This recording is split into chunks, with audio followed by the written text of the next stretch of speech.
Astagfirullahaladzim.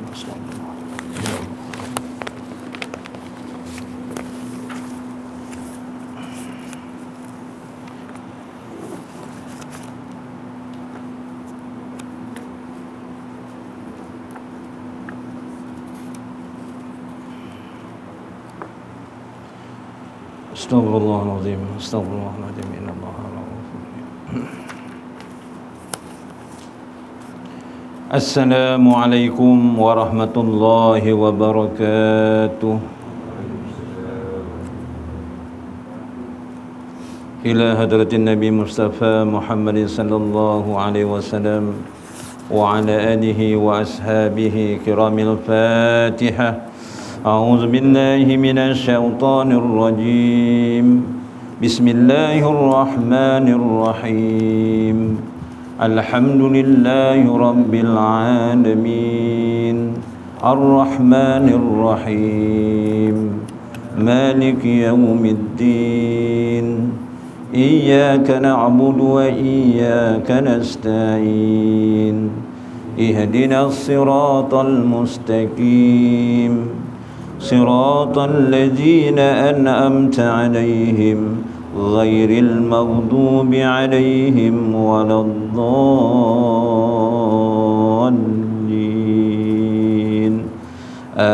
آمين. أعوذ بالله السميع العليم من الشيطان الرجيم. بسم الله الرحمن الرحيم. Alhamdulillahi rabbil alamin. Hamdan katsiran tayyiban mubarakan fih. Hamdan yuafi ni'amahu wa yukafi'u mazidah. Ya Rabbana lakal hamdu kama yanbaghi li jalali wajhika wa azimi sultanik.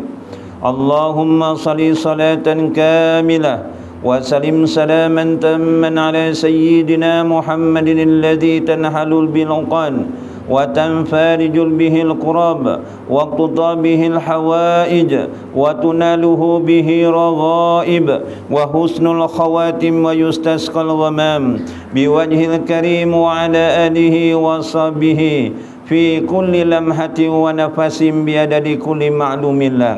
اللهم اخرجنا من ظلمات الوهم وأكرمنا بنور الفهم وافتح علينا بمعرفة علمي ونور قلوبنا كما نورت الشمس والقمر وسهل لنا أبواب فضلك.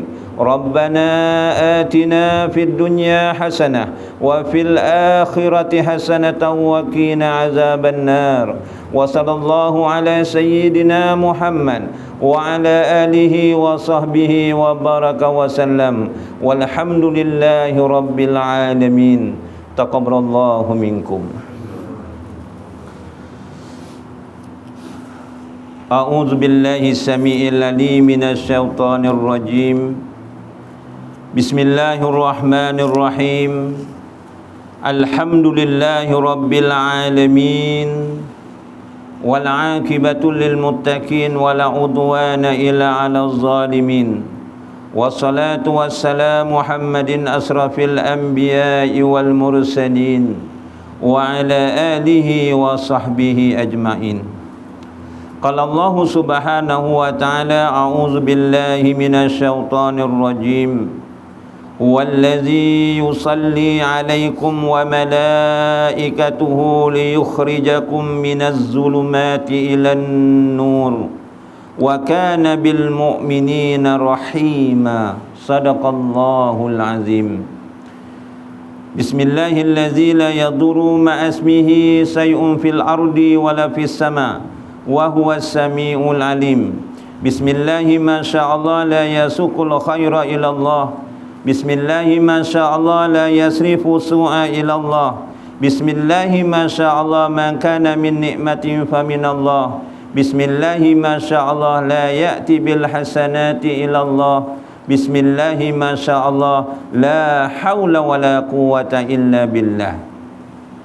Yang berbahagia lagi dikasihi Tuan Pengerusi Surau, Parit Sidik serta semua barisan ahli jawatan kuasanya. Yang dihormati tuan-tuan imam, tuan-tuan bilal, tuan-tuan guru, tuan-tuan haji, tuan-tuan hadirin yang dikasihi lagi dirahmati Allah sekalian. Alhamdulillah, terlebih dahulu marilah kita sama-sama bersyukur kepada Allah Subhanahu wa taala yang telah muliakan pada kita akan nikmat yang tidak terhingga banyaknya, terutamanya sebesar-besar nikmat iaitu nikmat keimanan. Banyakkanlah kita berdoa, berharap penuh semoga sepanjang kita hidup di dunia ini dan sekiranya kita mati nanti dalam keadaan beriman dan bertakwa dengan sebenar-benarnya. Dan alhamdulillah pada malam yang berbahagia ini, diam tak diam kita telah berada pada 22 Jamadil Akhir 1443 Hijriah bersamaan 24 Januari 2022. Dan alhamdulillah kita dapat sama-sama solat fardu maghrib berjemaah, dan sementara kita menanti waktu isyak kita duduk sebentar di dalam majlis ilmu, dan mudah-mudahan kita dapat solat fardu isyak berjemaah. Dan mudah-mudahan pada malam ini kita berazam, mudah-mudahan dapat qiyamul lail, dan mudah-mudahan kita berdoa pada Allah semoga dipanjangkan umur, mudah-mudahan esok pagi kita dapat solat fardu subuh berjemaah. Hadirin hadirat yang dirahmati Allah, pada malam yang berbahagia ini saya ingin membawa satu tajuk sebagai suntikan semangat kepada kita untuk meningkatkan amal ibadah, iaitu berkenaan 12 golongan orang yang didoakan oleh para malaikat. Ada 12 golongan orang yang didoakan oleh para malaikat. Dan golongan-golongan ini mengamalkan amalan yang mudah-mudah, bukanlah amalan yang berat-berat, Mudah-mudahan apa yang saya sebutkan nanti kalau tak mampu buat semua, janganlah sampai ditinggalkan semua. Tuan-tuan hadirin hadirat yang dirahmati Allah, adakah salah kita bertabaruk dengan doa para malaikat? Tidak salah. Malah itulah yang kita kena cari. Tabaruk ni maksudnya kita mengambil keberkatan daripada doa para malaikat, yang mana wujudnya malaikat kita kena wajib beriman, sebab dia termasuk dalam salah satu rukun iman. Kalau kita tak percaya, rosak akan akidah kita, tuan-tuan. Hadirin hadirat yang dirahmati Allah, malaikat ini adalah makhluk Allah Ta'ala yang istimewa, yang dimuliakan oleh Allah Subhanahu wa Ta'ala. Malaikat ini sentiasa patuh atas perintah Allah. Dia tak pernah ingkar atas perintah Allah. Sebab malaikat ini dikurniakan akal tapi tidak dikurniakan nafsu. Tapi kalau manusia ada akal dan ada nafsu. Kalau haiwan ada nafsu tapi tak ada akal. Sebab itu kalau manusia, tuan-tuan, dapat menggunakan akalnya dan merujuk kepada syariat Islam, dia lebih mulia daripada malaikat. Tapi kalau manusia tidak menggunakan akal pada tempatnya, kadang-kadang dia lebih rendah martabatnya daripada haiwan, tuan-tuan.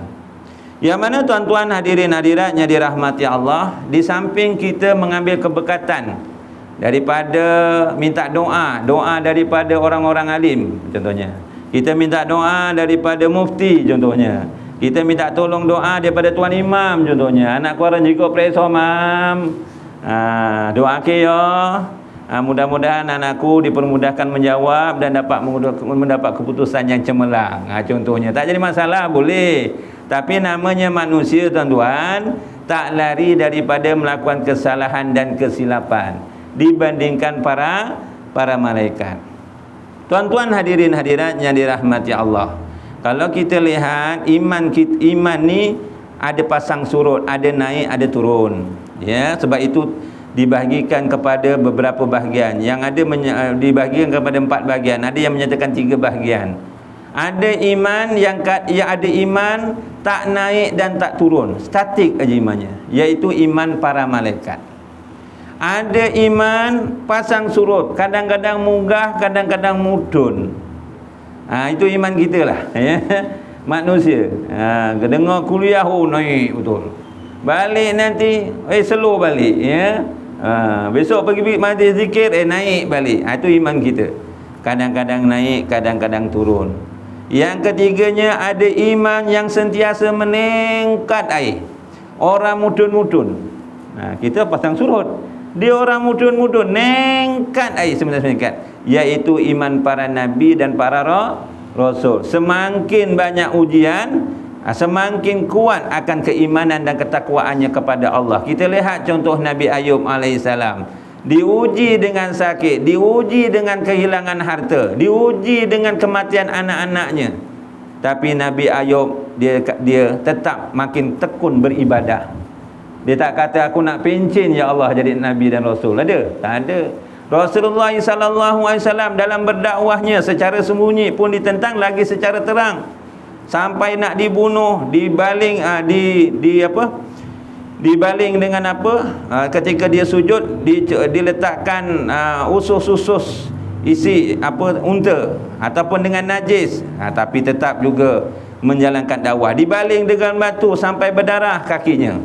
Ya, tapi Rasulullah sallallahu alaihi wasallam lagi kuat beribadah, lagi maksudnya tidak menggoncangkan akan keimanan dan ketakwaannya kepada Allah Subhanahu wa taala. Dan yang keempatnya, ada iman yang sentiasa menurun. Orang munggah-munggah. Medun ya. Orang munggah-munggah. Ini kita kena jauhkan tuan-tuan. Iaitu iman orang-orang fasik. Okey. Tuan-tuan, hadirin hadirat yang dirahmati Allah. Apakah dia 12 golongan orang yang didoakan malaikat ataupun amalan-amalan yang didoakan oleh para malaikat? Yang pertamanya tuan-tuan, iaitu orang yang tidur dalam keadaan bersuci. Wong turu dalam keadaan berwudu. Ada malaikat yang khusus ditugaskan mendoakan orang ini daripada turu sampai tangi turu orang niren-niren doa ke. Faham ya tuan-tuan? Dia tidur dalam keadaan berwuduk. Ni kadang-kadang bukan tuan-tuan semua jempol-jempol semua. Ya. Ini orang kutub utara yang tak ada orang. Ya. Yang ada orang tak macam tu. Kadang-kadang nak tidur pergi kodok hajat, buang air kecil, buang air besar. Istinja memang kena istinja. Kadang-kadang orang cewek yo no. Faham orang cewek? Jangan sampai orang cewek lah tuan-tuan. Ya, jangan istinja. Apa salahnya kalau dah istinja tu, dah keluar daripada tandas, ambillah wudu. Apa salahnya? Yang ada setakat basuh kaki je, rugi. Dah alang-alang basuh kaki, ambillah wudu seterusnya. Kerana kalau tidur dalam keadaan bersuci tuan-tuan, ada malaikat yang tugasnya, yang ada menyatakan duduk dekat kepala orang yang tidur tu, dia doakan yang tak henti-henti. Sebagaimana dalam hadis Nabi sallallahu alaihi wasallam, Imam Ibnu Hibban daripada Abdullah bin Umar, Rasulullah telah bersabda, "Man bata tahiran bata fi si'arihi malak, falam yastayqizu illa qala malak, Allahumma ghfir li abdika fulan fa innahu bata tahir." Barang siapa yang tidur dalam keadaan suci, maka malaikat akan bersamanya di dalam pakaiannya. Ada yang kata di dalam pakaiannya, ada yang kata dalam hadis yang lain dia berdiri, dia berada di atas kepala orang tidur tu, dia mendoakannya dengan doa apa? Ya Allah, ampunilah hamba-Mu si fulan ini. Kalau namanya siapa, namanya lah. Kerana dia tidur dalam keadaan suci. Contohnya kita tidur pukul 10.30 malam. Dia doakan sampai bangun tidur, ya Allah, ya Tuhanku, ampunkanlah dosa si fulan ini kerana dia tidur dalam keadaan bersuci. Sampai kita tangi. Agak-agak kalau kita doakan tahan apa lah? Sampai patang jam, 5 jam. Wis ora payah patang jam. 10 minit wis turu. Kadang-kadang baca suratul mulk, mula-mula ikutlah. Tahu-tahu dah habis dah imam baca. Bukan tuan-tuan ya. Buat ngantuk tuan-tuan ya. Tapi nek ndelok TV, mata ni bugar ngono ya. Ayu pula ni masuk TV kau ni. Tuan-tuan dan hadirat yang dirahmati Allah. Tuan-tuan, jadi tuan-tuan, cuma ada orang tanya kalau masalahnya orang perempuan. Baik orang perempuan tak ada, nanti sampaikanlah ya. Yang ada isteri lah, yang tak ada isteri, yang golek nek mampu meneh ya. Tuan-tuan sampaikan. Tuan-tuan, kadang-kadang orang perempuan ni dia nak menjaga tuan-tuan wuduk ketika menjaga amalan ibadah wuduk sebelum tidur. Hukumnya sunat. Ya, kita tidur ambil wuduk dalam keadaan berwuduk, hukumnya sunat. Buat dapat pahala, tinggalkan rugi. Rugi. Ada rumah isteri tu ambil wuduk. Dalam dia ambil wuduk, kadang-kadang dia tidur pakai telkung. Bukan salah. Tak semestinya dia tidur ambil wuduk pakai baju kelawar pun tak apa. Baju Tarzan ke, baju apa, tak jadi masalah. Sebab yang nak tidur samanya suami dia, bukan orang lain, betul. Yang suami pula dah berumur, bukan macam tuan-tuan. Tuan-tuan masih muda-muda. Kadang-kadang dah berumur dia, tuan-tuan. Orang makan jadi ubat. Tapi dah tua-tua ni ubat jadi makanan. Ya, apa letaknya? Pil gout, pil darah tinggi, pil kencing manis. Kalau dia jantung lagi cair darah. Ada semput pula, semput. Dah ubat jadi makanan. Tu dah bagian masing-masing. Dah makan ubat banyak, kadang-kadang keinginan tu tak tentu. Tanya keinginan apa? Dia pun datang keteng. Tengok isinya dekat katil pakai telkung. Wah, macam bermalam di Muzdalifah lah isi aku ni. Tak apalah. Sekali nak dekat aja, isinya pun sadar. Wudu. Dia, wudu bang, wudu batal bang. Dah suaminya kelepok tibu ningisor. Habis ni katil ni cilik, kapil bujang kai. Nek kapil kuin sing gede kaya payah sithik nglundung kae. Tipu ningisor, kelepok ngono. Walah, merengkel aja dah matinya. Orang nak tidur nak nyepak macam ni, hujan-hujan kok ditolak. Suaminya dalam keadaan murka, dalam keadaan marah. Ingat ibu-ibu, ingat isteri-isteri. Oleh kerana nak jaga wuduk, hukumnya sunat, ngelayan orang tua tu suaminya lah. Ya, kalau tua, mayang orang tua tu hukumnya wajib. Baik-baik nak dapat pahala sunat wuduk, makin mendapat laknat pula daripada malaikat. Jadi kalau rumah dia ambil wuduk, tak apa, ambillah wuduk, dapat fadilatnya juga. Suaminya nak dekat, dia di KI. KI tu jangan tanyalah, tak jadi masalah. Kerana apa tuan-tuan? Perkara ini ada dinyatakan dalam hadis Nabi sallallahu alaihi wasallam daripada Anas bin Malik, ya, radhiyallahu an, berkata Nabi sallallahu alaihi wasallam bersabda, khamsatun laisatul lahum salah. 5 macam orang yang tidak diterima, tidak dianggap sembahyang. Sembahyang sah, tapi sembahyangnya, solatnya tak diterima oleh Allah. Dalam ada satu hadis lagi ada 3 golongan. Dia sembahyang, solatnya ataupun sembahyang tak diangkat walaupun sejengkal daripada kepalanya. Ada yang dalam kitab Al-Muhimmah ada 10 golongan. Tapi dalam hadis ini dinyatakan ada 5 golongan yang solatnya tak diterima oleh Allah Subhanahu wa taala. Yang pertama, siapa dia?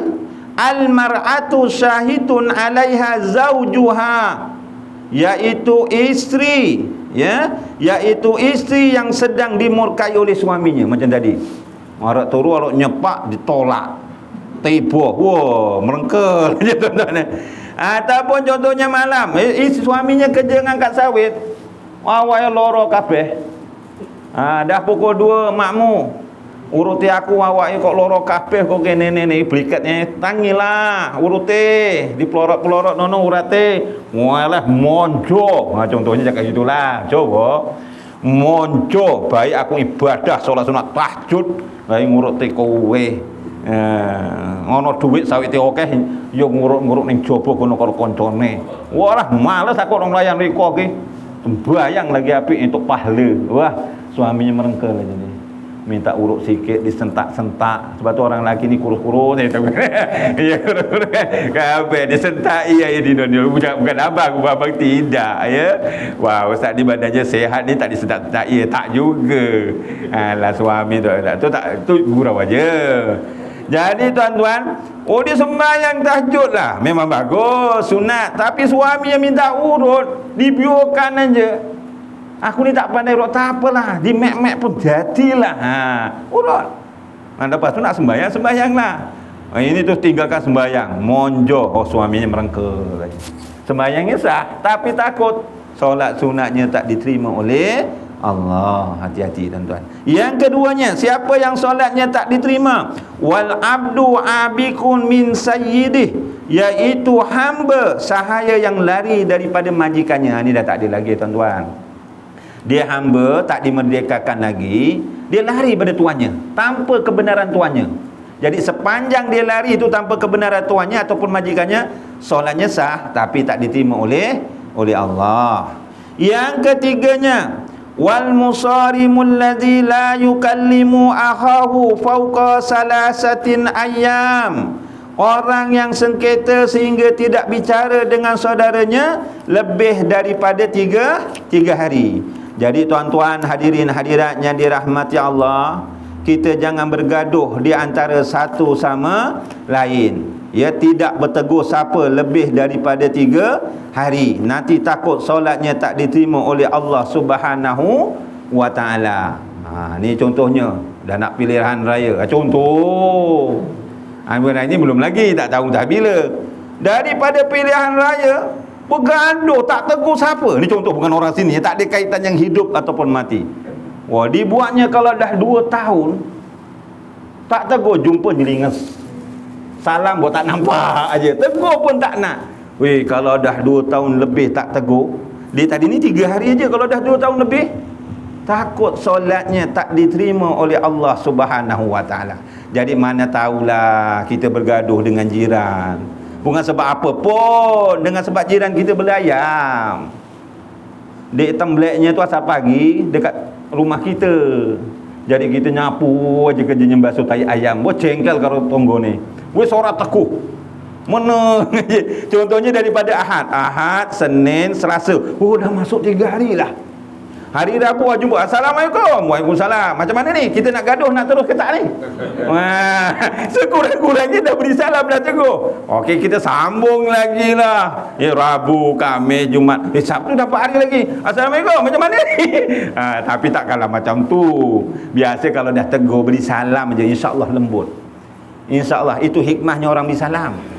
Pernah saya dulu tuan-tuan mula mengajar. Tak payahlah sekolah mana, tempat mana.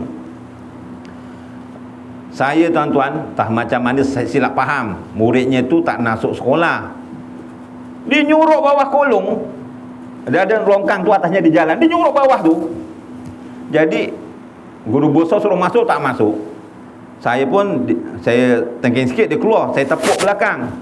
Kawannya jumpa bapaknya. Cikgu Kamal tampar anak pakcik. Pada saya tepuk belakang aja. Bapaknya datang. Mana Ustaz Kamal? Saya silap tuan-tuan. Tak beri salam, kena tumbuk 3 kali. Wah, tapi hikmahnya 24 jam saya keluar. Wah, baru dapat pindah. Oh, ada hikmahnya juga. Yang kawan saya tu datang, bapaknya ngamuk sebab pensin hilang. Bawa ekor ikan pari. Wah, memang nak dibelasah ni habis.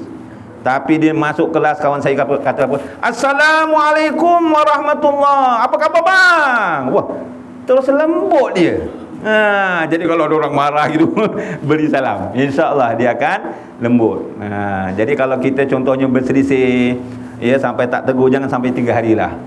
Kita mengalahlah di antara salah seorangnya, beri salam setidak-tidaknya. Dan seterusnya yang keempat, golongan yang solat yang tidak diterima.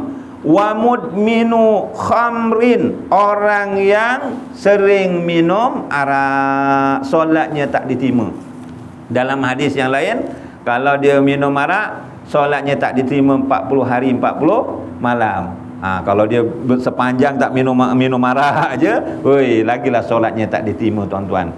Kan minuman yang halal banyak, betul. Kalau pergi kedai, minuman yang halal macam-macam ada, betul. 3 in 1, 4, 3 in 1, macam-macam lah minuman. Air buah pun bermacam-macam. Cuma 4 minuman aja yang dilarang. Apa dia? Pertama, minuman yang memabukkan. Contohnya arak ke, air tapai disimpan lama jadi memabukkan. Daun ketum campur dengan brekol ke apa ke, buat nyamuk tumbuk contohnya, memabukkan. Contohnya itu yang Yang kedua, air yang memudaratkan, haram. Contohnya minum air bateri. Nak minum air bateri, minumlah kalau berani. Yang ketiga, yang diharamkan minuman air najis. Wah, air tadahan tu najis tu. Nak minum air tanah. Yang keempat, air apa yang haram? Air curi. Ya haram. Curi haram lah. Walaupun air kelapa mata, sedapnya tepi jalan, kebun orang, main petik aja tanpa izin, jadi haram sebab curi. 4 aja, yang lain halal. Ada lagi tak yang haram? Ada? Ada kan?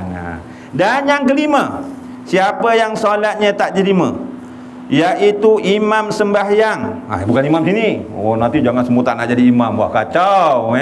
Ni tak ada kaitan yang hidup ataupun yang mati. Cerita je ya. Iaitu imam yang sembahyang tidak disukai oleh makmum. Wah, sembahyangnya tak diterima oleh Allah. Contohnya apa? Contohnya imamnya, tapi bukan sini ya. Imam sini jempol semua. Imam 1, imam 2, imam 3 sampai imam 8 jempol semua.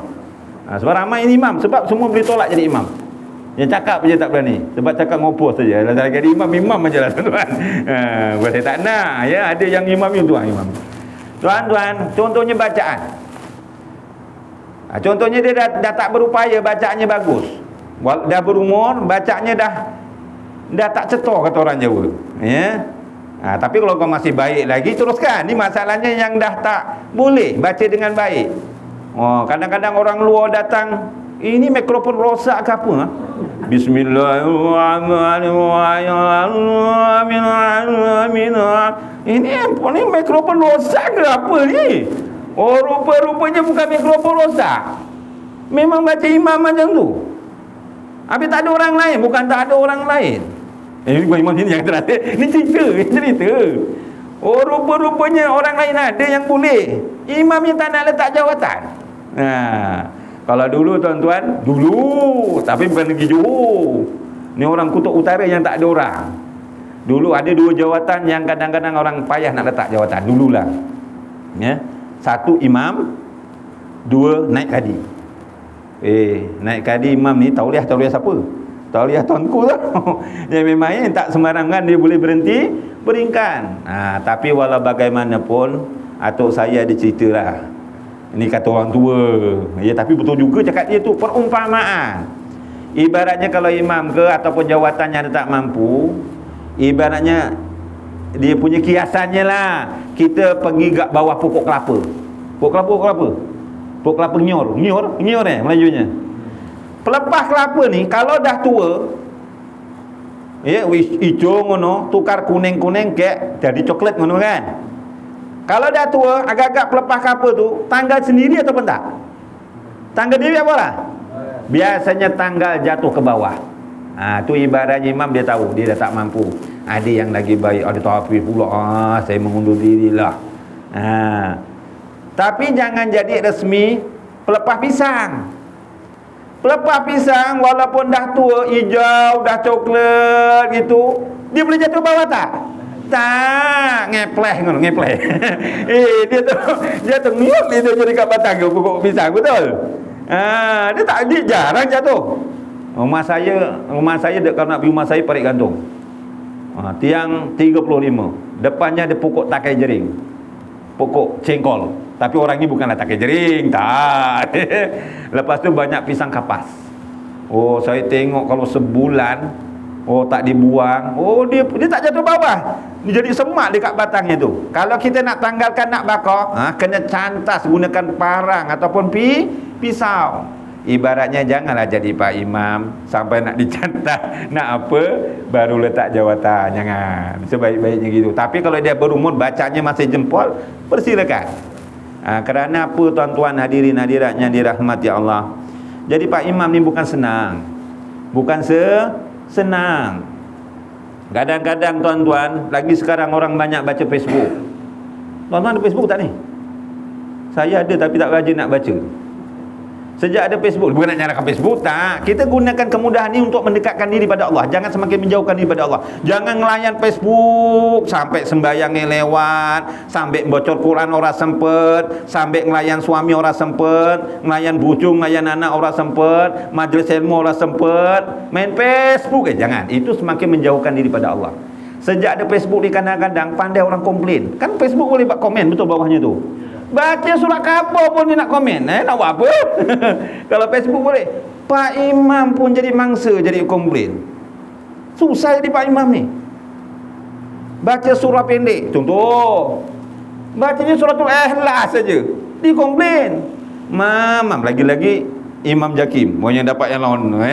Ini taklah ya. Apalah mam, baca Imam surah Qul Huwallah aja. Anak saya pun tahu. Tengok baca pendek orang komplain. Dah imam baca panjang. Wah, baca panjang surah Al-Hasar pula. Suratul Baqarah sampai 20 ayat pula. Mam, kau ni baca panjang sangat kenapa? Kau baca panjang ke pendek ke, lawan sama je 8,5. Ada yang cakap macam tu, telinga saya dengar tuan-tuan. Ya Allah, kau baca panjang pun lawan sama tak tambah. Kau sampai kau yang ngono. Ada yang cakap, kau ni baca panjang-panjang ni supaya digelar hafiz je. Ya, dia cakap macam tu. Jadi imam ni bukan senang tuan-tuan. Ya, itulah contohnya. Ataupun imam tu melakukan perkara-perkara yang fasik, berjudi ataupun sebagainya, dibenci oleh makmum, maka solat imamnya itu tidak diterima oleh Allah Subhanahu wa taala. Okey, itu yang pertama. Yang kedua, golongan yang didoakan oleh para malaikat. Ya, golongan yang kedua yang didoakan oleh para malaikat iaitu golongan apa tuan-tuan? Yang kedua iaitu golongan, saya tanda takut lupa. Yang kedua iaitu orang yang berada di saf pertama. Orang yang berada di barisan hadapan dalam solat berjemaah. Solat depan ni. Ni solat apa ni? Saf depan. Oh, rupanya beruntung. Kerana apa? Ada malaikat yang khusus mendoakannya. Sebagaimana dalam hadis Nabi sallallahu alaihi wasallam tuan-tuan, dalam Imam Ibnu Huzaimah menyatakan dalam hadis sahihnya, innallaha wa malaikatahu yusalluna ala sufufil awal. Sesungguhnya Allah dan para malaikat berselawat kepada orang-orang yang berada pada saf-saf hadapan. Saf hadapan, lagi-lagi kalau sembahyang Jumaat. Sembahyang Jumaat, datang Jumaat, kadang-kadang duduk belah belakang. Kadang-kadang kita ni orang kita, bukan orang sini semua jemput-jemput. Ya. Kadang-kadang orang kita ni santun sangat. Contohnya yang kosong kat depan, dia dekat belakang situ. Apa salahnya? Dia teruslah ke depan. Cepat. Cepat tuan ni, cepat. Jemput. Cepat. Padahal dia kat situ. Nak tahu depan tu surga tu, malaikat doakan. Sebab tu hukumnya makruh. Taklah haram. Makruh ni dibuat tak dapat apa-apa. Tinggalkan dapat pahala. Baik tinggalkan lah. Kita dah kosong, kita beranjak ke depan. Rupanya barisan hadapan tu ada malaikat yang khusus mendoakannya. Doakannya. Dia untungnya. Kejap lagi boleh buat tadi. Tuan-tuan hadirin hadiratnya rahmat Allah. Kenapa selain daripada santun sangat orang kita ni, dia tak nak ke depan? Ni kajian saya lah, bukan kajian tuan-tuan. Lagi-lagi kalau surah tu tak ada imam. Memang takut nak ke depan.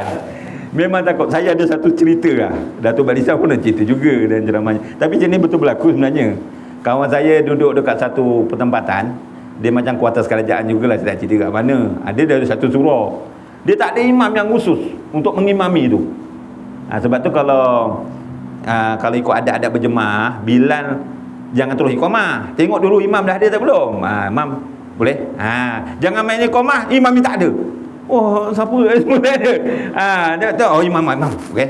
Tak payah begitulah. Okey. Tengok imam ni dulu baru iqamah, minta izin daripada imam. Lagi-lagi kalau tak ada imam. Bubrah nanti dah qomat. Mana imamnya ni? Jadi tak ada imam. Kawan saya ni kebetulan pergi rumah saudaranya duduk kat kerajaan ni. Dia tengok sembahyang, semua pakai t-shirt. Sembahyang semua orang pakai t-shirt, pakai seluar, ada seluar jeans, t-shirt jersey pun t-shirt bola. Ada nombornya 1, 2. Kenapa semua pakai t-shirt ni? Rupanya semua takut jadi imam.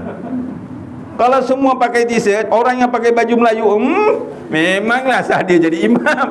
Oleh kerana semua pakai t-shirt, nak tengok macam mana nak jadi imam. Tengok muka ada janggut sikit, ada jambang sikit, aku jadi imam lah. Muka macam ada muka ustaz lah. Pula kawan saya silap. Dia datang pakai jubah.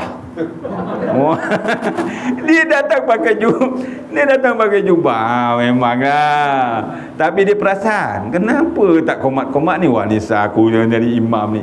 Walaupun dia pakai jubah ikut sunnah Nabi, kerana sayangnya pada Rasulullah, pakai serban tak ada masalah. Tapi dia tak pernah jadi imam. Jadi imam ni bukan senang tuan-tuan. Akhirnya dia sembahyang rakaat jadi 6 rakaat. Lepas tu 2 jadi 6 rakaat. Weh, dia tak jadi pula, tak bangun. Aduh, pening aku ustaz. Akhirnya jadi imam juga. Aku baca doa, baca Fatihah, baca Rabbana Atina. Doa ibu apa? Rabbana Atina fid dunya hasanah. Lepas tu besoknya saya pakai t-shirt jugalah. Jadi imam ni bukan senang tuan-tuan.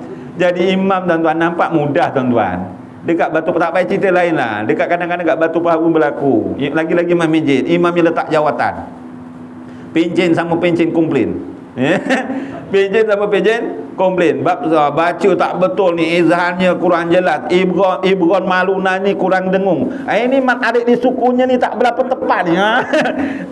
Jadi komplain. Oleh kerana kau komplain, aku letak jawatan. Aku bagi banyak kerja. Jaga cucu lah, yang pergi klinik lah. Aku letak jawatan.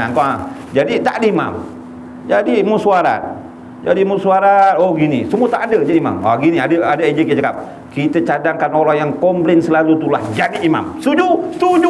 Wah, setuju. Jumpa yang selalu komplain. Ni tak ada imam ni. Engkau selalu kan bagi nasihat apa, engkau lah jadi imam. Akhirnya dia pun diterima. Dia walaupun tak pandai, ada kelulusan sanawi bahasa Arab. Dia pun jadi imam, bacanya bagus. Sampai dia baca surah Al-A'la tu. Sabihisma rabbika tu. Sampai wayatajanna. Wah, dah sampai 5 kali 6 kali. Ingatkan yang belakang boleh sambung. Yang belakang ni bukanlah semua tahfiz. Kalau lagu 60-an ke, lagu pop ye apalah surah A'la, tak jawapan. Akhirnya ada makmum, imam suruh rukuk ajalah. Dia baru duduk kan, nampak belum batal lah sembahyang dia. Habis dia wayatajan. Yang belakang pun kata rukuk ajalah, susah sangat. Allah kan tak payah, kadang-kadang tak payah tajan lah. Baru tahu dia jadi imam. Tak payah mam. Saya pernah dulu, saya bukan nak nunjuk saya ni. Kampung saya ni ada masa tu ada 16 buah rumah. Yang janda dah separuh. Yang lain ada sakit lutut lah, telinga tak dengar lah. Jadi saya 18 tahun dah orang lantik jadi imam masa tu. Baca qul ya ayyuhal kafirun tak habis-habis. Ini betul. La a'budu ma ta'budun wa antum ma'buduna ma'bud. La ya Allah. Gigilnya. Lagi-lagi kalau baca khutbah tu. Nampak macam senang kalau pertama kali tak cari muka surat, cari baris tak jumpa tu. Pegang tongkat tu kadang-kadang tak pegang. Kadang-kadang pegangnya sebelah kanan, sunatnya belah kiri. Kadang-kadang sampai imam letak jawatan, kadang-kadang sampai 6 bulan, kadang sampai setahun nak cari imam tu. Bukan perkara yang mudah ya tuan-tuan. Jadi pergilah hadapan, insya-Allah. Cuma yang belakang imam ni tuan-tuan, yang belakang imam ni kalau boleh setidak-tidaknya ilmunya macam tuan imam jugalah. Sedikit sebanyak tentang ilmu solat berjemaah ni kena tahu. Sebab kalau imamnya ada masalah terbatal, ni pernah berlaku depan mata saya. Bukan saya nak mencari kelemahan, tidak. Kita belajar memang mudah. Teori-teori itu kita tahu. Tapi apabila berlaku, kadang-kadang gamam tuan-tuan apa nak buat ni. Ada satu imam tu entah macam mana terbatuk tu. Mungkin batuknya tu sampai terkencing-kencing aja. Tak, kalau batuk betul. Kadang-kadang tak tahan, dia boleh terkencing. Jadi dia keluar jadi pada imam lah. Yang belakang kau diam aja. Akhirnya apabila diam aja, yang sana mungkin faham tapi tak berapa nak sempurna. Daripada ujung sana dia boleh berlari. Ini cerita betul. Daripada sana saya dah tak usuk jugalah sembahyangnya. Saya dah mufarakah. Tapi dah tak berapa nak usuk lah. Saya confirm dengan saya. Dia boleh nak macam ni, boleh test power. Halo, testing. Dia boleh pasang balik, kemudian dia sambung surah, dia rukuk. Aduh ya Allah. Yang makmum lain pun ikut juga. Lepas sembahyang piye kiok. You piye sembahyang semula yang itu. Saya cakap saya dah terus saja. Saya dah mufarakah lah. Yang cakap yang lain tu sembahyang semula. Orang dah cakap macam tu, dah siap betul bukan mikrofon lagi. Nampak perkara mudah tuan-tuan, tapi kalau berlaku ya Allah jadi sedikit banyak kita kena tahulah. Jadi kita baris hadapan ni tuan-tuan, rupanya ada malaikat yang mendoakannya. Yang ketiga tuan-tuan, yang kedua, yang ketiga, apakah golongan yang didoakan oleh malaikat? Ini kejap lagi pun kita boleh buat. Jadi barisan depan, tapi jangan pula bergaduh nanti. Aku ni Akulah, dah nunggu tumbuk-tumbukan pula. Jangan pula. Ya, siapa yang depan, dia dapatlah, yang dapat barisan kedua, ya, yang gaduh. Yang ketiga, orang yang sedang duduk menunggu waktu solat. Ya Allah, kita tuan-tuan kalau boleh lepas sembahyang, ya, sempat-sempatkanlah. Kita duduk lepas sembahyang masih dalam keadaan duduk. Kita masih di tempat sembahyang, kita belum berkata-kata lain, ya, perkataan-perkataan bual-bual belum lagi. Kita duduk dalam keadaan wuduk di tempat duduk sembahyang kita itu, ya, kita belum bercakap lagi pasal-pasal hal duniawi, kita baca istighfar, kita baca zikir, ada malaikat yang mendoakannya. Takkan kalau tak sempat, contohnya ada lepas sembahyang ni nak ambil anak tuition, tak apa, duduk juga baca doa Rabbana atina terus jalan. Takkanlah tiap-tiap waktu ada anak tuition aja. Takkan seminggu, sebulan, 5 tahun, 10 tahun kerja tak henti-henti.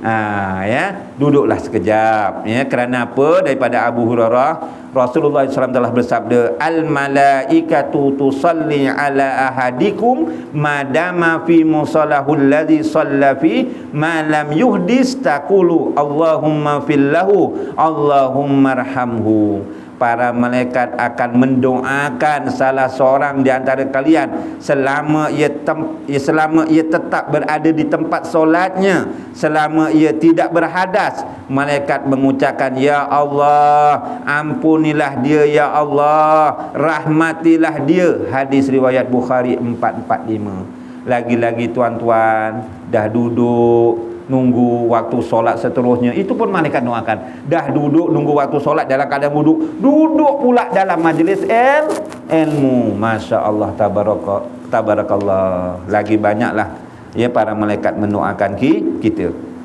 Seterusnya tuan-tuan, yang keempat, ni kejap lagi pun boleh buat. Cuma rapat sab ni tak bolehlah rapat macam biasa. Temu sana dah boleh rapat lagi kan, cuma tak rapat bersentuhan tu. Luruskan, kena luruskan. Orang yang menyambung saf berjemaah tidak membiarkan kosong dalam saf. Dalam hadis Rasulullah sallallahu alaihi wasallam, maksudnya tuan-tuan, kita maksudnya macam askara sebelum sembahyang. Sebab tu imam sebelum sembahyang, dia pastikan dulu safnya dalam keadaan lurus. Kalau besok dah boleh rapatkan. Dia nak round pun tak apa. Tengok, minta maaf, rapatkan sikit. Jangan pula imam macam tu dibenci. Itu sunnah Nabi. Itu imam betul.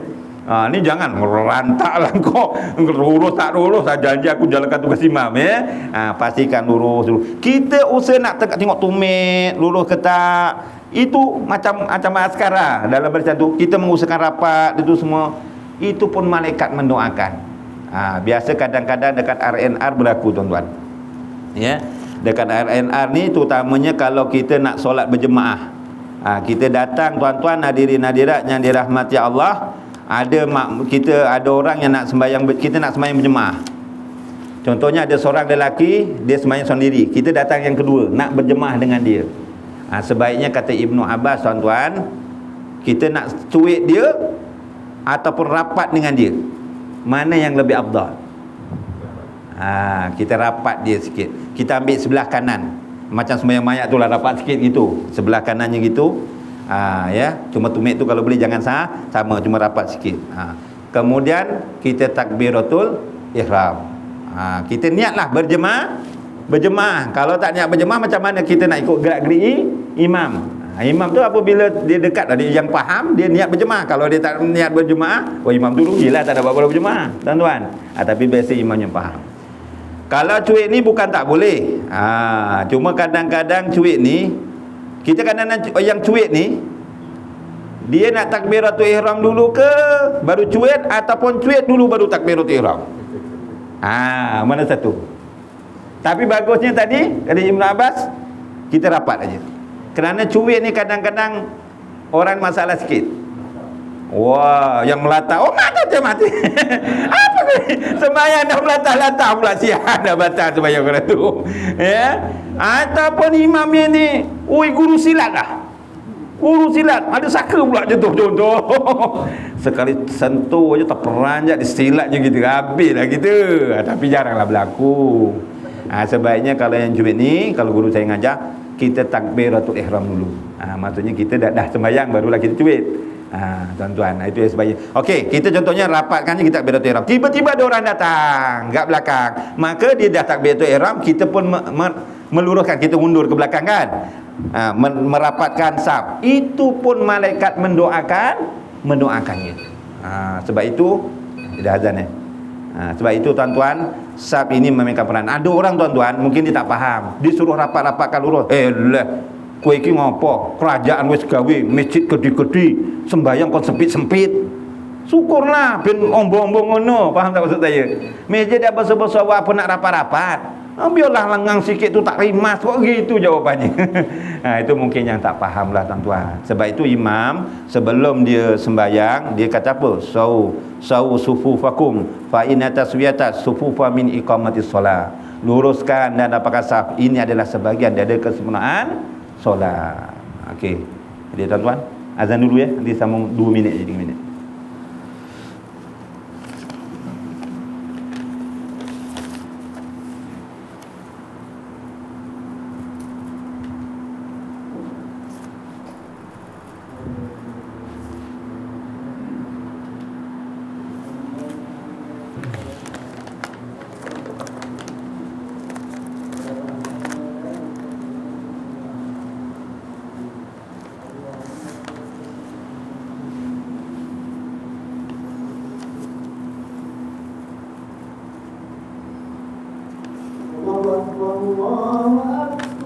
Allahu Akbar, Allahu Allah.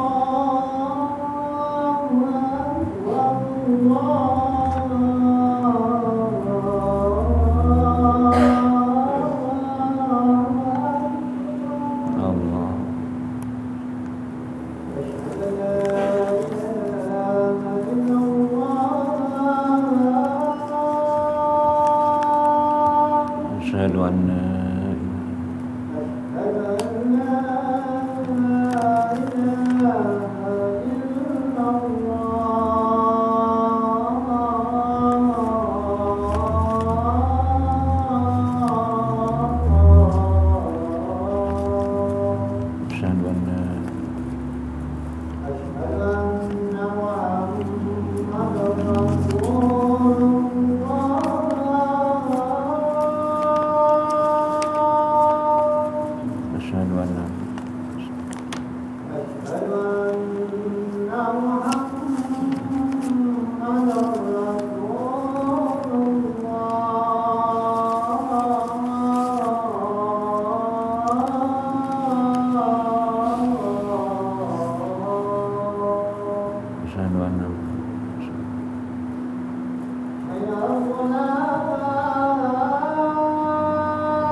Allahu Akbar, Allahu Akbar.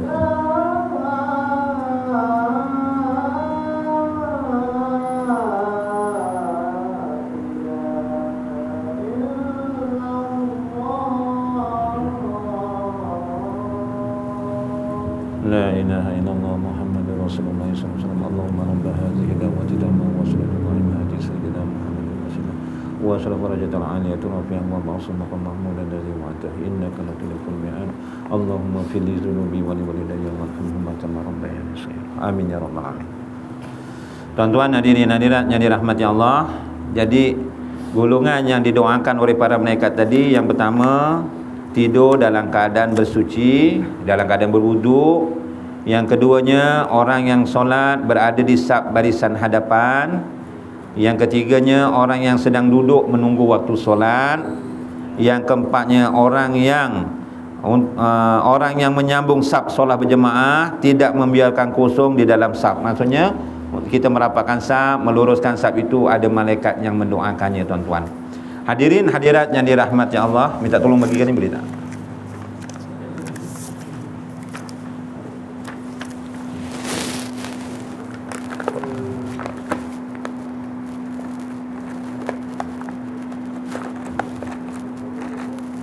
Ada lagi satu. Kalau tak cukup bagi tahu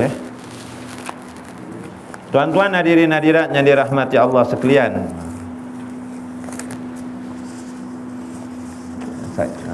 Yang pertamanya ada doa. Tulisannya agak kecil sedikit, tapi saya nampak lah. Kalau tak nampak kena pakai terupung lah, tuan-tuan Okey. Cermin mata.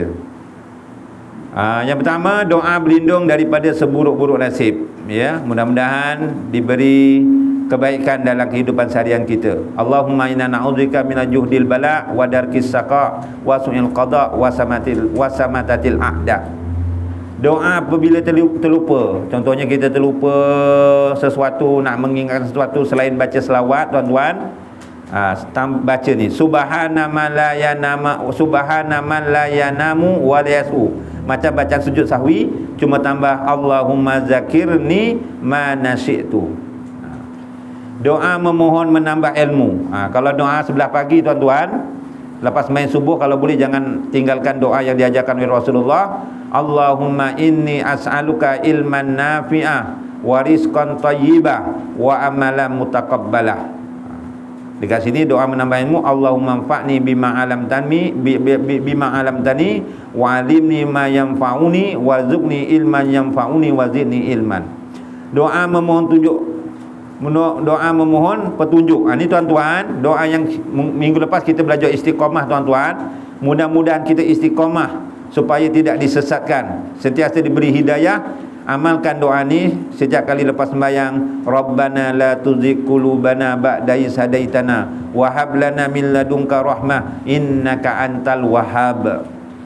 Kemudian doa mensyukuri nikmat Allah. Kita mohon pada Allah supaya diri kita dan keturunan kita menjadi orang-orang yang soleh. Rabbi auzi'ni an azkura ni'matika allati an'amta alayya wa ala walidayya wa an a'mala salihan tardahu wa aslih li fi dzurriyyati inni tubtu ilaika wa inni minal muslimin. Kemudian doa masuk rumah. Ni balik bacalah doa ni, doa penyerahan diri. Doa penyerahan diri ni, tuan-tuan, dalam kita al-azkar, kalau boleh kita dah ambil wuduk, bacalah zikir-zikir yang tuan-tuan tahu. Penutupnya baca doa ni, Allahumma aslamtu nafsi ilaik wa fawattu amri ilaik walja'tu zahri ilaika rukhbatan wa rahbatan ilaik la malja'a wa la manja minka illa ilaik amantu bi kitabika allazi anzalta wa nabika allazi arsalta. Kapan nak tuku? Kapan nak tuku lah? Kapan nak turu kikot dongo ya buah. Tapi jangan lupalah baca doa sebelum tidur di samping ambil wuduk. Doa memudahkan hafalan. Ini doa menghindari hasad dengki. Kadang-kadang kita penyakit hasad dengki ni kuat. Tengok orang beli motor baru, oi, rasa cemburu. Dia ni ngedar apa kau beli motor baru? Sangka buruk. Sawitnya kau banyak, tak nyolong kau apa. Dah sangka buruk lagi. Jangan. Baca doa ni. Rabbana fil lana wal ikhwanina allazina sabaquna bil iman wa la taj'al fi qulubina ghillan lil ladzina amanu rabbana innaka raufur rahim. Ni insya-Allah dijauhkan daripada penyakit hati. Seterusnya satu kata tadi tu, wasaul afra wa isbahul falah, 177. Betul? 177 ada? Ada lagi. Ada yang tak dapat? Tak dapat, ada lagi depan. Ada yang tak dapat kurang berapa? 1. Salah. Bodoh ni. Ini. Okey. Yang satu lagi, tuan-tuan hadirin hadirat yang dirahmati Allah sekalian. Ampun katanya. Satu lagi, dalam kitab Wasaul Afra wa Isbalul Falah yang ditulis oleh Syekh Abdul Wahab Sya'rani, tuan-tuan, titian sirat ni jauh, tuan-tuan, 15,000 tahun perjalanan. Mudah-mudahan tuan-tuan dengan berkat membaca doa ini, kalau boleh lepas solat bacalah 3 kali, ya. InsyaAllah diperdekatkan titian sirat tersebut sejauh 4 hasta, ya. Selebihnya hanya Allah Ta'ala yang maha mengetahui. Ini kata alim ulama, tuan-tuan, dalam kitab Islahul Darain. Asyhadu an la ilaha illallah wahdahu la syarikalah ilaha wahidah wa rabban syahidan la ma'buda siwahu wa nahnu lahu muslimun. Ni dalam kitab wirid dan doa negeri Johor tu, yang ujung tu ada, tapi jarang kita baca sekarang, tu ada, tuan-tuan. Baca 3 kali sebaik-baik. Dan yang kedua, kelebihan baca ayat kursi. Kalau boleh lepas sembahyang fardu, tuan-tuan, sibuk tak sibuk pun sempat-sempatkan baca ayat kursi daripada awal sampai akhir. InsyaAllah akan dipercepatkan masuk ke dalam surga. Tiada menegahnya dalam surga kecuali diselangi dengan mati. Yang ketiganya, doa selepas kita memberi salam. Kita sapu muka, fil alamina innaka hamidum majid. Kalau boleh kita tambah, minta jauhkan daripada 4 fitnah tu kan yang saya bagi dulu. Allahumma inni a'udzubika min azabi jahannam wa min azabil qabr wa min fitnatil mahya wal mamat wa min fitnatil masihid dajjal. Lepas tu beri salam, assalamualaikum warahmatullahi, assalamualaikum warahmatullahi. Kemudian kita sapu muka tu, sunat kita baca apa? Bismillahirrahmanirrahim, la ilaha illa huwar rahmanur rahim. Allahumma ashhab annil hamma wal hazan. Kemudian baca surah Al-Isra ayat 111 ni, ayat terakhir ni. Alhamdulillahillazi lam yattahiz walada wa lam yakul lahu syarikun fil mulk wa lam yakul lahu waliyyun minaz-zul wa kabbirhu takbira. Kemudian barulah istighfar. Apa kelebihannya? Pahala umpama 7 petala langit dan 7 petala bumi dan apa yang ada di antara sekaliannya. Kemudian tuan-tuan, yang atas baca sendiri, yang bawah tu tuan-tuan, kata Imam Nawawi, kalau kita tahu kelebihan-kelebihan amal ni, setidak-tidaknya kita bacalah sekali, ya. Mudah-mudahan tergolong dalam ahlinya, walaupun kita baca sekali dengan ikhlas. Kalau diamalkan istiqamah lagi bagus, iaitu doa supaya kita dipermudahkan mendapat syafaat Nabi. Selain kita baca doa selepas azan tu kan, kita mendoakan Nabi Muhammad. Ini satu doa ni amalkan. Kalau boleh setiap kali lepas solat kita baca doa ni, mendoakan Rasulullah, mudah-mudahan kita tergolong orang yang mendapat syafaat Nabi nanti. Allahumma a'ti Muhammadanil wasilah waj'al fil mustafina mahabbata wa fil alamina darajata wa fil muqarrabina syarrah. Ya, Allahumma a'ti Muhammadanil wasilah waj'al fil mustafina mahabbata wa fil alamina darajata wa fil muqarrabina syarrah. Ini hadis yang sahih, tuan-tuan. Mudah-mudahan dipermudahkan di akhirat kelak besok kita mendapat syafaat daripada Rasulullah sallallahu alaihi wasallam. Jadi setakat itu saja. Kalau ada silap dan salah harap dapat dimaafkan, dan kita sambung besok yang akan datang next month. Ada berapa lagi tadi? Ada 8 lagi, ya, amalan yang didoakan oleh para malaikat, insya-Allah. A'udzubillahi minasyaitonirrajim. Bismillahirrahmanirrahim. Alhamdulillahirabbil alamin wassalatu wassalamu Muhammadin asrafil anbiya'i wal mursalin wa ala alihi wa sahbihi ajma'in. Allahumma arinal haqqa haqqan warzuqna tiba'ah wa arinal batila batila warzuqna tinabah. Allahumma ati Muhammadanil wasilah waj'al fil mustafina mahabbata wa fil alamina darajata wa fil muqarrabina syarrah. Allahumma ja'al jam'ana hadza jam'an marhuma wa tafarraqna min ba'di tafarruqan ma'suma. Rabbana atina fid dunya hasanah wa fil akhirati hasanatan wa qina azabannar. Wa sallallahu ala sayyidina Muhammad wa ala alihi wa sahbihi wa baraka wa sallam. Walhamdulillahi rabbil alamin. Subhanakallahumma wa bihamdika asyhadu an la ilaha illa anta wa astaghfiruka wa atubu ilaik. Bismillahirrahmanirrahim. Wal 'asr innal insana lafi khusr illa alladzina amanu wa amilus solihat wa tawassaw bil haqq wa tawassaw bis sabr. Shadaqallahul azim. Dengan ini saya sudahi dengan wabillahi taufik wal hidayah. Wassalamualaikum warahmatullahi wabarakatuh.